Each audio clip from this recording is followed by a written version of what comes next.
A las 7:02 de la mañana entramos ya en materia informativa. Economistas y sindicalistas en Caracas indicaron que el oficialismo debió crear un nuevo acuerdo tripartito para aumentar el salario mínimo. Escuchemos. La Intergremial de Trabajadores pertenecientes a la Universidad Central de Venezuela rechazaron el aumento de $30 por concepto de bono de guerra decretado por la administración de Nicolás Maduro este miércoles. Hay una política de liquidar el salario, pero la liquidación del salario tiene unas consecuencias drásticas que van contra el mismo gobierno. El gobierno está buscando paralizar el país, la educación. Al gobierno le conviene paralizar la educación porque el que no piensa no protesta. Entonces, eso es una gran consecuencia. Pero más allá de eso, la consecuencia es que si un trabajador no tiene suficiente dinero, no puede mantener a la familia, no puede mantener el núcleo familiar, no tenemos vivienda, no tenemos HCM. Eso es lo que tenemos, HCM es mentira. No tenemos calidad de vida, absolutamente nada. Sindicatos además manifestaron que esta es una nueva violación a los acuerdos alcanzados durante el diálogo tripartito entre la administración de Nicolás Maduro, empresarios y trabajadores, junto a la Organización Internacional del Trabajo. Lo de ayer fue un triste reality show donde se nos quiso a nosotros y a los trabajadores en el país vender la idea de que íbamos a tener turismo y el presidente señalaba, bueno, como yo lo hacía con cajas de ahorro, iba para Mochima. Bueno, vayan a ver las cajas de ahorro con 130 bolívares. Lo cierto aquí es que son 130 bolívares de salario y $130 de bono. El gobierno tenía las propuestas, tenía la oportunidad de rectificar y no lo hizo. Es decir, prefiere el camino de enriquecerse él y bueno, ver luego los tristes espectáculos de corrupción que ha visto el país en vez de poder retribuir a los trabajadores en forma, digamos, justa lo que es su trabajo. Por su parte, el profesor universitario y economista Aarón Olmos indicó que las políticas de bonificación implementadas por la administración madurista forman parte de una política continuada que muestra una insuficiencia de recursos por parte del Estado para mantener las nóminas de trabajadores activos, jubilados y pensionados en el país. Si bien había un nivel de expectativa motivado a lo político, se revela pues que hasta ahora hay una continuidad de lo que ha sido la estrategia del Ejecutivo de solo incrementar las bonificaciones que no tienen incidencia sin incrementar el salario mínimo, que sería muy costoso en el largo plazo. Un escenario como el que tenemos nosotros, donde hay una visión continuada de una intervención cambiaria con millones de dólares interdiarios que se están colocando en una situación de disminución de flujo de efectivo porque es insuficiente, no es que no hay dinero, es insuficiente para poder cubrirlo todo. Una propuesta de incremento salarial de 200 no es viable porque recordemos que desde el punto de vista de los salarios, la ley laboral obliga que cuando se hace una mejora al trabajador, esa mejora tiene que mantenerse en el tiempo. No es que yo incrementé el salario un primer trimestre y como no tengo ahora, lo echo hacia atrás. Si lo subí, lo subí. Y el problema con esto es que la fuente de financiamiento tiene que ser sustentable y sostenible en el tiempo. Es importante señalar que diversos sectores del país habían solicitado a la administración de Nicolás Maduro un incremento en el salario mínimo mensual de al menos $200, lo cual se traducía en un aumento de 5.614% sobre lo que reciben actualmente, que son esos 130 bolívares. Sin embargo, actualmente Venezuela suma ya 778 días sin unas políticas a nivel de Estado que puedan subir ese salario mínimo de los trabajadores y por ende mejorar su calidad de vida. Desde Caracas, Venezuela, Irene Mejías.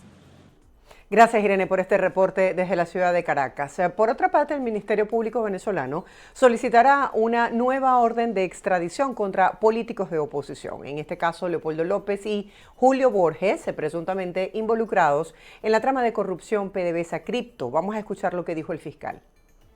Con motivo de estas nuevas revelaciones, ya el Ministerio Público, a través de los fiscales de la causa, está procediendo a solicitar no solamente una nueva orden de aprehensión en contra de López y Borges por este hecho, sino también una nueva solicitud de extradición. ¿Qué van a decir? ¿Que ahora son perseguidos políticos cuando están dentro de la trama de corrupción de PDVSA Cripto? Señalado por uno de los actores principalísimos, porque era un operador financiero como es Samar López. Según Samarc López, en un video mostrado por el Ministerio Público, Leopoldo López utilizó a un contratista como una especie de lobista en Venezuela con el objetivo, a su juicio, de regresar a la política en el país de cara a las próximas elecciones presidenciales. Además, Saab indicó que en los audios queda claro que el expresidente de PDVSA, Tarek El Aissami, negociaba con los dirigentes opositores acusados usando a Samarc como intermediario desde el año 2018 hasta los primeros meses de 2022. El presidente de la Alianza Lápiz, Antonio Ekarri, pidió a la administración de Nicolás Maduro vigilar el uso de los recursos públicos para detener la corrupción en Venezuela. Les compartimos lo que dijo Ekarri. El candidato por el partido Lápiz, Antonio Ekarri, manifestó que la administración Maduro dejó nuevamente sin salario a los venezolanos después de aumentar el denominado bono de guerra este 1 de mayo. El candidato Maduro nos dejó ayer las 4 S. Sin salario y sin pensiones, sin los 3 platos de comida, sin condiciones para los maestros y sin medicinas ni insumos mínimos para los hospitales. También nos dejó fue la ley de Poncio Pilato, la ley lávate las manos y escurre el bulto. Nicolás, el problema de las pensiones y jubilaciones es tuyo. ¿Dónde están los reales del seguro social en Venezuela? Tienes más de 10 años gobernando este país y todos los años es un embuste nuevo, Nicolás. Y así como te bailaron los reales en tu cara, se bailaron los reales de PDVSA, ahora resulta ser que se bailan también los reales del seguro social. Ekarri piensa que hay que investigar a quienes han administrado precisamente el seguro social. Insto también al señor fiscal general, que está muy diligente con el tema de la corrupción, que así como investiga PDVSA, yo quiero que investigue también a todos los señores que pasaron por el Instituto Venezolano de los Seguros Sociales y por el Banco Central de Venezuela. El candidato presidencial Antonio Ekarri afirmó que su gobierno asumirá la responsabilidad de que los bonos que actualmente pagan en la administración Maduro formen parte del salario mínimo oficial. Desde Caracas, Fernando Tineo para BPI TV. Gracias, Fernando, por este aporte informativo. Asimismo, el candidato presidencial José Brito propuso crear un nuevo fondo de recursos para los trabajadores venezolanos. Vamos a profundizar en su propuesta. El candidato presidencial por el partido Primero Venezuela, José Brito, aseguró que tanto algunos funcionarios de la administración Maduro como miembros de la oposición han participado en presuntos hechos de corrupción en PDVSA, mientras la gente no tiene, por ejemplo, asistencia médica.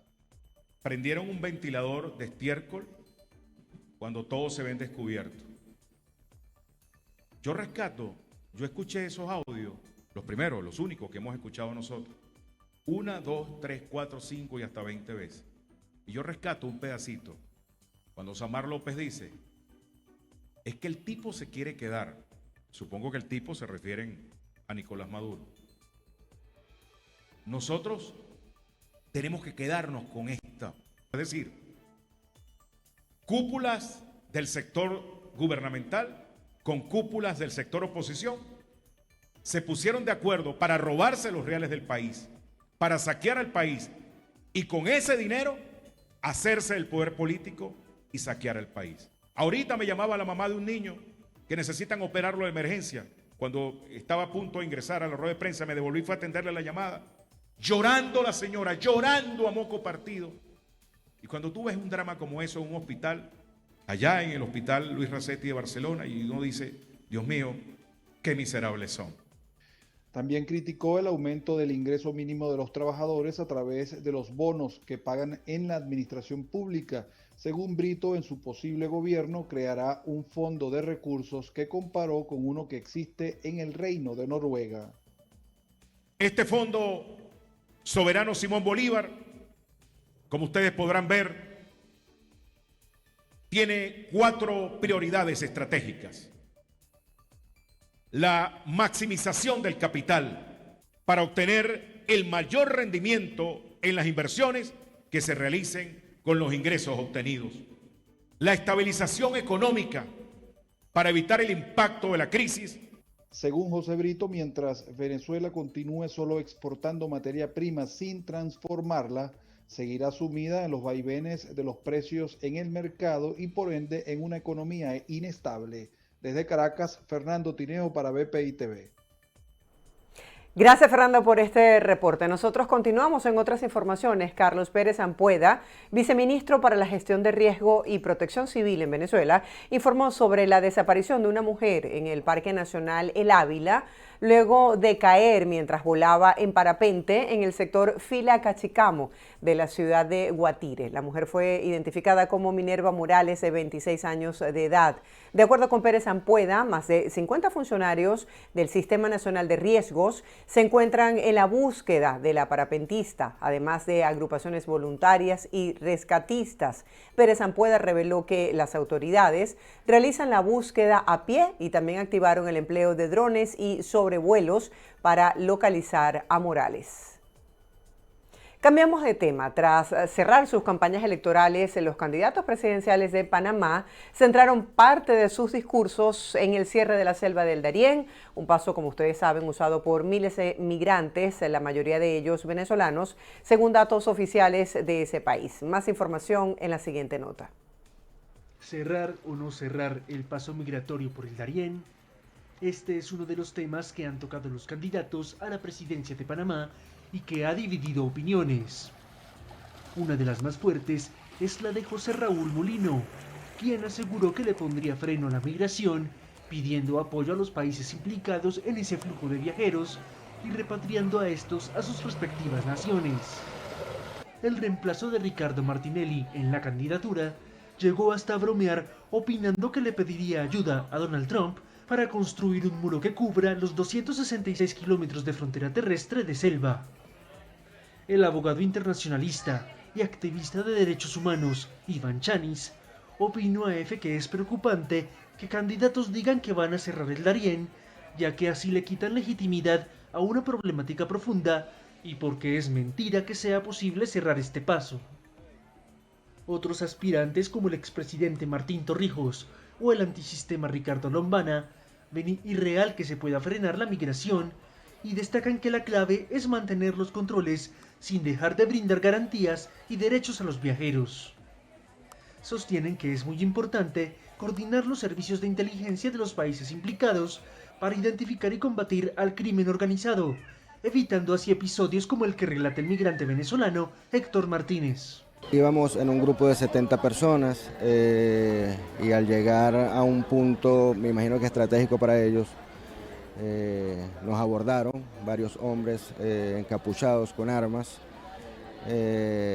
nos tomaron a las 70 personas y nos subieron a un punto más alto del paso de la selva. Y ahí pues nos sometieron a toda esa clase nos robaron, a algunas de las muchachas las tomaron y las violaron. Buscando frenar esos crímenes, fuerzas especiales de la Policía Fronteriza Panameña se adentraron en la selva para tratar de capturar a esos delincuentes que atacan a los migrantes. Cabe señalar que tras días de caminata por la selva, Bajo Chiquito es el primer poblado panameño al que llegan los migrantes. Allí las autoridades toman los datos personales de los recién llegados. En 2023 pasaron por allí 520.000 migrantes, en lo que fue una cifra histórica, aunque este año se podría romper ese récord. Continuamos con más de las 7 de las 7. Les comparto, un total de 36 deportistas procedentes de 11 países, acogidos por otros 15, formarán el equipo olímpico de refugiados en los Juegos Olímpicos de París 2024. Entre los atletas figura el venezolano Francisco Edilio Centeno, quien practica tiro deportivo y está refugiado en México desde el año 2017. El presidente del Comité Olímpico Internacional, Thomas Bach, dijo que con su participación en los Juegos Olímpicos, los refugiados demostrarán el potencial humano de resiliencia y excelencia.